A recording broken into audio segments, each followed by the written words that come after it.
समय के अभाव के कारण आज हम सिर्फ ऋग्वेद बशकल संहिता 10.149.1 पढ़ेंगे, अर्थात ऋग्वेद बशकल संहिता मंडल 10 149वां सूक्त का पहला मंत्र। तो वो कुछ ऐसा है। ऋषि अर्चन हिरण्यस्तूप देवता सविता छंद त्रिष्टु। पहले हम इसका पौराणिक अर्थ देखेंगे। सविता यंत्रैः पृथ्वी रमणादस्कंभने सविता ध्याम दन्हृत अश्वमिवाधूक्षद धुनि मंतरिक्ष मतुर्ते बद्धं सविता समुद्रम। अपने कर्म साधन द्वारा पृथ्वी को स्थिर करने वाले हे सविता, तू सृष्टि का उत्पादक है और बिना आधार स्तंभ के आकाश को तू सुदृढ़ रूप से अंतरिक्ष में स्थापित करता है तथा आधार रहित अंतरिक्ष में स्थित जल राशि के रूप में पाश युक्त अश्व की भांति प्रकंपित शरीर वाले मेघों को बरसाता है। यहाँ पर एक शब्द आता है सविता यंत्रैः, अर्थात इसका अर्थ, इस पूरे मंत्र का अर्थ ये होता है कि सूर्य ने पृथ्वी को स्थिर किया है, ठीक वैसे ही जैसे अश्वमीवा ध्युक्षद धुनि मंतरिक्ष मतुर्ते, यानी जैसे एक घोड़ों का संचालक घोड़ों को प्रशिक्षण देते समय कई घोड़ों को अलग अलग रेन्स यानी उसके जो रस्सी से पकड़ के उनके घुमाता है, वैसे सूर्य भी अपने कर्म के द्वारा, अर्थात उसका कर्म साधन यानी उसका इलेक्ट्रोमैग्नेटिक स्पेक्ट्रम, रोशनियों और गुरुत्वाकर्षण के द्वारा पृथ्वी को अपने पास अंतरिक्ष में स्थिर किया है। अंतरिक्ष में उसको लटका के रखा है, उसको घुमाता है और उसको अपने धुरी पर भी चक्कर लगवाता है। और साथ साथ सब जो वायुमंडल है और बादल हैं उनको भी वैसे ही जगह पर टिका कर रखा है, जैसे कोई यंत्र या मशीन के द्वारा जैसे दूर से निर्धारित करते हैं, वैसे ही। तो मैंने साबित कर दिया कि वेदों में पृथ्वी अपने आप से अंतरिक्ष में लटकता नहीं है, सस्पेंडेड नहीं है। उसको लटका कर, झूला कर, सस्पेंड करके पृथ्वी को रखा है सूर्य ने, अपने तेज, अपने इलेक्ट्रोमैग्नेटिक स्पेक्ट्रम, अपने ग्रेविटेशन, अपने रेडिएशन, अपने लाइट के द्वारा, अपने गुरुत्वाकर्षण के द्वारा।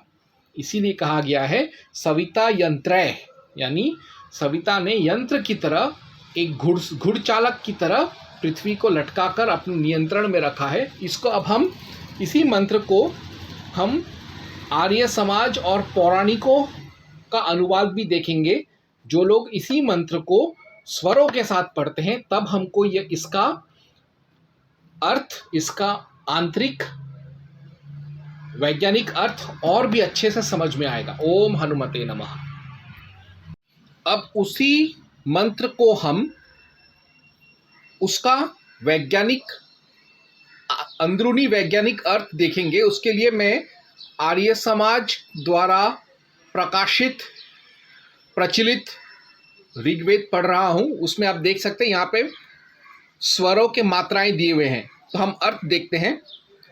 पदार्थ सविता, सकल जगत के उत्पादक प्रभु, यंत्रैः पृथ्वीम, स्वनियंत्रण करने वाले साधनों व बलों से पृथ्वी एवं प्रकृति को आरंभणात् स्थिर करता है। सविता सारे संसार को उपजाने वाला प्रभु, ध्याम महान सूर्य को अस्कंभने निरालंब गगन में अद्रिहंत स्थापित करता है एवं परमात्मा शुनिम, सबको कंपित तथा संचालित करने वाला वायु को अश्वम इव अधुक्षत, वेगवान अश्वतुल्य तीव्रता से हाँकता है और अतुर्ते अविनाशी आकाश में बद्धम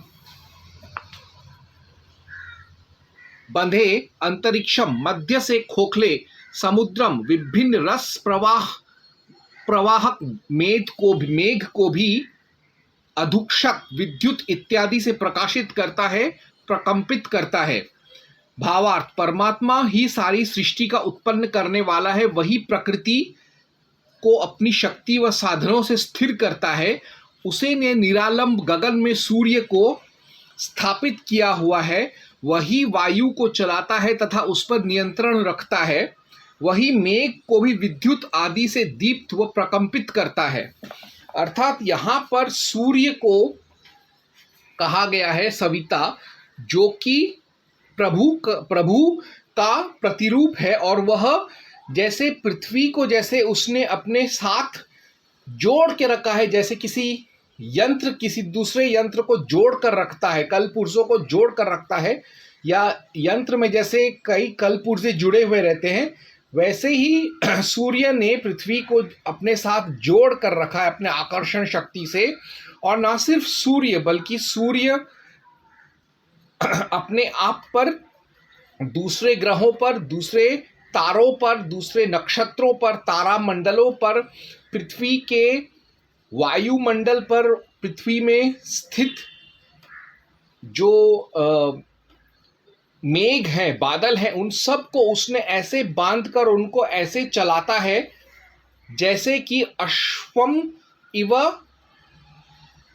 अधुक्षत, यानी जैसे एक घुड़सवार कई रस्सियों से कई सारे घोड़ों को अपने चारों तरफ घुमाता रहता है उनको नियंत्रण करने के लिए। तो इसी से साबित कर दिया मैंने कि ऋग्वेद 10.149.1 में